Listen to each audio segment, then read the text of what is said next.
என் லைஃப்பில் இந்த மாதிரி ஒரு பெயின்ஃபுல்லான ஒரு சுச்சுவேஷனை நான் ஃபேஸ் பண்ணதே கிடையாது. மனசு முழுக்க வலி வலி மட்டும்தான்.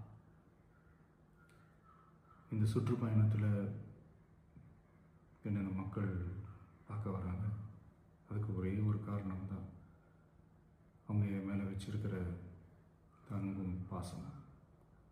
அந்த அன்புக்கும் பாசத்துக்கும் நான் எப்பவும் கடமைப்பட்டிருக்கிறேன். அதனால தான் இந்த சுற்றுப்பயணத்தில் மற்ற எல்லா விஷயங்களையும் தாண்டி மக்களுடைய சேஃப்டி, அதில் எந்த காம்ப்ரமைஸும் பண்ணிடக்கூடாதுன்றதுக்காக தான் அது என் மனசில் ரொம்ப ஆழமாக இருக்கும் அந்த எண்ணம். அதனால தான் இந்த அரசியல் காரணங்கள் எல்லாத்தையும் தவிர்த்துட்டு ஒதுக்கி வச்சுட்டு மக்களோடைய சேஃப்டி மட்டும் மைண்டில் வச்சுக்கிட்டு அதுக்கான இடங்களை சூஸ் பண்ணுறது, அதுக்கான இடங்களை பார்த்து பெர்மிஷன் கேட்குறது, போலீஸ் டிபார்ட்மெண்ட்டில் அதை ரிக்வெஸ்ட் பண்ணி கேட்போம். ஆனால் நடக்கக்கூடாதது நடந்துருச்சு. ஆனால் மனுஷன் தானே, அந்த நேரத்தில் அத்தனை பேர் பாதிக்கப்பட்டு இருக்கும்போது எப்படி அந்த ஊரை விட்டுட்டு என்னால் கிளம்பி வர முடியும்? நான் திரும்ப அங்கே போகணும்னு இருந்துச்சுன்னா அதை ஒரு காரணம் காட்டி அங்கே வேறு சில பதட்டமான சுச்சுவேஷன்ஸ், வேறு சில அசம்பாவிதங்கள், அந்த மாதிரி எதுவும் நடந்துடக்கூடாதுன்றதுக்காக தான் நான் அதை அவாய்ட் பண்ணேன்.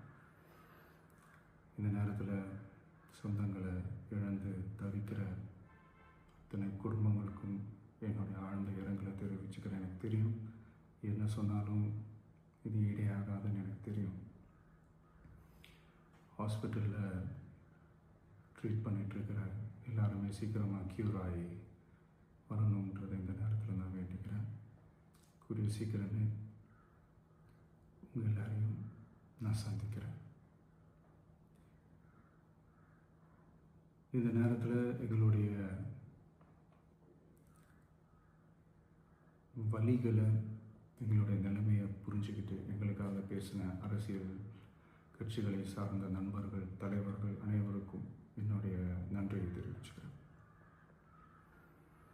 கிட்டத்தட்ட ஒரு 5 மாவட்டத்துக்கு பிரச்சாரத்துக்கு போனோம். இந்த மாதிரி எதுவுமே நடக்கல. ஆனால் கரூரில் மட்டும் ஏன் எப்படி நடக்குது, எப்படி நடக்குது? மக்களுக்கு எல்லா உண்மையும் தெரியும்.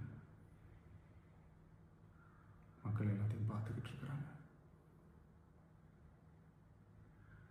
கரூரை சேர்ந்த அந்த மக்கள் அந்த உண்மையெல்லாம் வெளியில் சொல்லும்போது எனக்கு கடவுளே நேரில் வந்து இறங்கி அந்த உண்மைகள்லாம் சொல்கிற மாதிரி எனக்கு தோணுச்சு. சீக்கிரமே எல்லா உண்மைகளும் வெளியில் வரும்.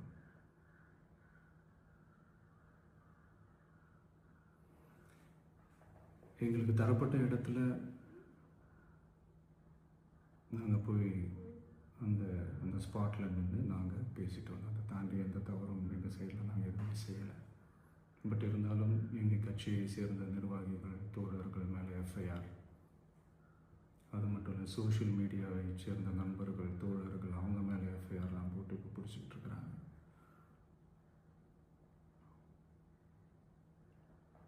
சிஎம் சார், உங்களுக்கு ஏதாவது இந்த பழி வாங்கணும் அப்படின்ற எண்ணம் ஏதாவது இருந்துச்சுன்னா என்ன வேணாலும் பண்ணுங்க.